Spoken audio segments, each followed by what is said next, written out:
Tell me that you love me, even if it's fake, 'cause I don't fucking care. Yo, what's going on, guys? We're playing some more NHL 17, and as you guys did ask, we're going to go ahead and go over some of my favorite Movembers to invest in. I think these are some of my favorite guys, to play with, and they have that chance of going up and overall, see those profits. First guy we got on the list here is Yakovlev. Now, 2 years ago, 81 points. His Movember was 30K. You know what it ended up at? 600K. Now, last year, he had a less productive year. He only scored 11 goals. Well, this season, here we are, and he's got 7 goals already. This is, an opinion by opinion kind of guy right here. If you think he can produce those 2014, 2015 numbers again, then buy away for 100K. I mean, at that point, he's a steal because he should be a 92, 93 overall easily if you think he's going to put up those numbers again. Then how about Corey Perry? He's only 150K right now. It's a real solid price. He should get a mouse. And my only problem with him is he's one of them guys where you look at him and he's an 83 speed. He's a slug on the ice, and people don't enjoy playing with really slow guys when they're playing competitively, so it makes him, his value goes a little bit down because of that. That's one thing I want to say real quick. When you're buying Movembers, think about this. When you're buying him and say you're going to play with him, and you look at a stat and say, man, those stats don't appeal to me, you're probably not the only one. Think about that when you're buying guys. When they have sick cards, that alone can make their value go up too. Plus the upgrades is just going to help it out more and more compared to a guy whose card ain't as good. Maybe he doesn't see a big of a boost in his price. Say Corey Perry goes from an 89 to a 90. Maybe he only sees a 25, 30, 40, 50K boost compared to maybe a guy like Gaudreau. He sees a boost, he probably goes up 100K because he has a sick card, people like using him. So think about that also when you're invested into guys like this. My personal opinion, even guy, you can throw Getzlaf in there too. Getzlaf, great player. He's around 150, 200K. They're not very desirable to me because you got to hold on to them, and I want to try to build a team where I can actually play with it and at the same time invest in a bunch of Movembers. But he's not desirable to me to be playing with because I don't like playing with that slow of a guy, so I probably don't buy a guy like this, to be quite honest. Next guy we got here is Brad Marsh, and he scored 37 goals last season, having another good season this year. He's a 90 overall already, and he'd be a performance-based buy, and by that I mean he ain't getting no milestone upgrades. He's gonna have to perform more to get upgrades. But at 200K, 90 overall, good card. I mean, he's already got a 91 accuracy, 90 power. He's already got a 90 speed. It's a great card all around already. So I don't mind buying a guy like that, especially at 200K. If he could get a couple upgrades, I could see him going 400 or 500K at some point in time. And then there's Duncan Keith. If you guys watch the other videos, you guys already know I am a huge fan of buying a Movember Duncan Keith, especially at 250K. I mean, it's a steal in my opinion. I just seen one at like 260K earlier. Either somebody bought it or it went down, but now there's a bunch up for 350K. But either way, he's still ending the season, in my opinion, somewhere around a 700K to a million range. He's a great player. He's only an 89 overall, but he's going to get his cards. Count on it. He's playing on a stacked team. He's going to find one way or another. He's going to find a way to get upgrades this season, and he's a great card to be playing with. Jonathan Toews is another good buy, I think. He's been floating around 560K, 550K lately. Nobody's been buying him. I would know because I've been stalking him. I wanted to buy one. And then Movember Ovechkin said, buy me for a million coins. So I had to do that instead, and now I'm broke. I have 100K. But anyway, back on Jonathan Toews. He's always in a defensive team of the year conversation. Same with defensive team of the week. He's usually, that 1 million coin range kind of guy by year's end. Usually his Movembers, 1.5, 2 million. Last year he's only 600K, 550 this year. It baffles me. Plus, I mean, it's a great guy to be made in the center of your ice. He's got a 92 faceoffs. He gets a couple upgrades, 93, 94. Again, I just enjoy having a guy like Jonathan Toews on my team. I would buy one up right now if I had the coins. The thing is, you got to remember with the bigger guys like Jonathan Toews, though, you buy him for 600K, he has to go for a mil. You're still not doubling your profit compared to a guy like Duncan Keith or Voracek. You buy Voracek for 100K, he's probably more likely to get to that 300K range where you can triple your profit if he'd go up compared to Jonathan Toews, maybe getting up to a mil, 1.2 million. That's just, another way to look at it. But if you like those big name players on your team to be playing with, Jonathan Toews is one of those guys I'd feel comfortable investing with. Next up, we got Zach Parise. He's always an under the radar kind of guy when it comes to Movembers. He's, usually around that 300K range. He will get a milestone this season, and he could probably slide into another upgrade at some time for a team of the week, play of the game, something else like that. Buying him in the low to mid 100K range should allow you to double your profit, in my opinion. You should be able to sell him around 300K range. That's just my thought on him at some point in time during the season. Sticking with the Minnesota Wild, we got Ryan Suter. I'm not sure why he's so cheap, quite honestly. His overall is an 89 overall, so I guess that's playing a big factor in it. But right now, they're overpriced like crazy, but he is normally around the 150 to 200K range, and that's a great buy considering how likely Suter is to see some of those defensive team of the week cards.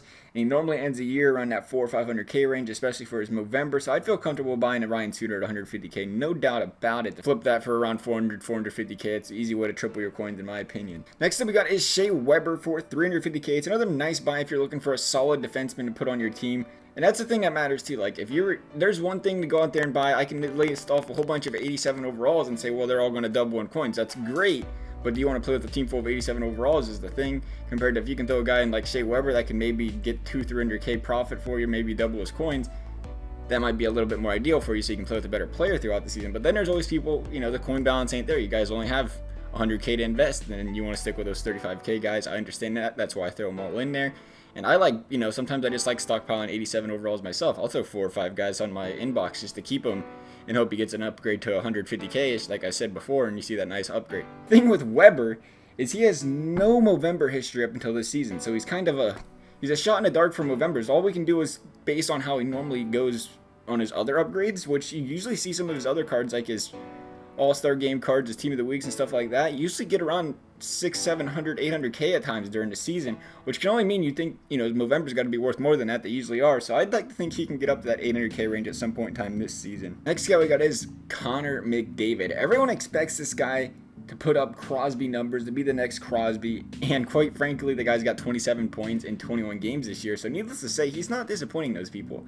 Plus, this guy has a sick card at a 90 overall. I mean, look at it. He's got a 90 overall, he's got a 90 wrist shot accuracy, 91 power, 91 speed. My 3 favorite stats to always be looking at personally. But at a 90 overall, and plus his 27 points, 21 games, the guy's definitely going to see some more upgrades. He's 600K right now, but if you think he's going to be the next Crosby, why wouldn't he go for that kind of price, right? I mean, at this point, he's got the publicity of a guy that could hit that 1 million coin range after he gets a couple upgrades, quite frankly. And he should get a couple upgrades because the guy's been playing absolutely phenomenal. So I'd like to think he could hit that million coin range at some point in time during this season. Of course, he's going to have to stay healthy, though. That was a problem for him last year. Next up we got is Anze Kopitar. He's due for a couple milestones. Not to mention, he is very good on both ends of the ice. And I'd like to think he's likely to see at least one defensive team of the week card. And that already would make him a 94 overall if you consider the other 2 milestones. He was in the 350K range, and I'd buy him anywhere around there if you can. Personally, I think that's a pretty solid buy for a guy like that. He's say 94 overall. You'd like to think he could get a pretty good upgrade in price later in the season at that point. Next up we got is Mark Stone. Honestly, I almost skipped over him. I looked at him, thought, But then I was looking at his stats. I seen, thought this could be one of those guys that he puts up solid numbers every year so far in his career. I mean, he's only 24. But he has a chance to have a breakout type season, and at 30K, it's a great buy. I mean, it's one of those things where if you're just you're hoping for hitting the bank, and the guy gets a couple upgrades, 30K is not a big deal. They're not going to go much lower than 30K.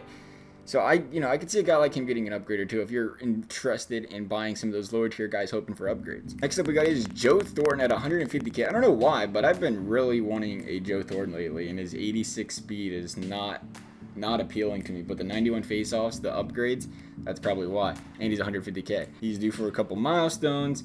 He had a really good season last year. At 36 years old, it's kind of tough for him to go out there and repeat that. I'd say to have another 80-point season. Who knows?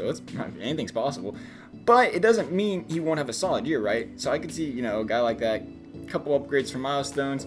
He should be worth more than 150K. That's Joe Pavelski. I like Pavelski. I really do. He's a great player. Doesn't receive a lot of attention. But my concern is, because he doesn't receive a lot of attention, a lot of people aren't raving to have him. He's always around that 300, 400K range at the end of the year. Even when he's close to a point per game player. He's 200K right now. Maybe 400K, I'd like to think is his ceiling. It's still a profit, so if you're interested in a guy like that, go ahead. He still has a pretty nice card. Like I said, I think he's a good player. Next up we got is Victor Hedman. I like this buy for a couple reasons, and I've actually bought him already, quite honestly. One is that people love using him because of his size. People love having that 6'6" poke check on defense. You guys know what I'm talking about. People like to hit that right bumper button a lot. That's alright. Do what they want, right? And to bring this up, because when people love using a card like that, that means it's going to dry up the market for Victor Hedman. There's not going to be as many up on the market because people have him on their team using him. That's going to cause his price to go up a little bit. Plus, he's turning into one of the best defensemen in the league. So, you know, I mean, you can see some more upgrades because of that, in my opinion. I got one for like 225K. I think they're all for like 250, 275 right now. Either way, I think it's a pretty good buy. I think he could hit that 500-600K range some point in time during the year, just because he's 6'6". He's great. People like using him. You know, he's got all the criteria to make his price go up. He's got the potential, he's got the love, and he's got my approval. The 3 things you need, right? And finally, we got the 2 Sedins. I like both of them for 35K. Like I said on a previous video, both are due for a pair of upgrades. I would buy either one of them. These are the types of guys I'd probably buy multiple, to be quite honest. I'm really considering doing it, because these are the kind of guys that once they do get a couple upgrades, they're getting 89 overall. You got to think they're close to, they got to be really close to 100K, even more. I'd like to think around the 100, 150K range at some point in time, essentially tripling your core. And if you can get them for 30K, I mean, you're going to be closer to quadrupling or 5-dupling. I don't know what it is. So at that point, I'd say it's a pretty good buy. I think that pretty much covers most of the guys I'd like to buy. I'd be interested in buying. I'd feel comfortable buying for the team. You guys can, you know, discuss other players below. Let me know what you guys think. If there's other guys you want to see, as always, try to reply to you guys, help you guys out. Like I said, it's always my opinions, but I hope you enjoyed this video. Thanks for watching, guys, and we'll see you next time.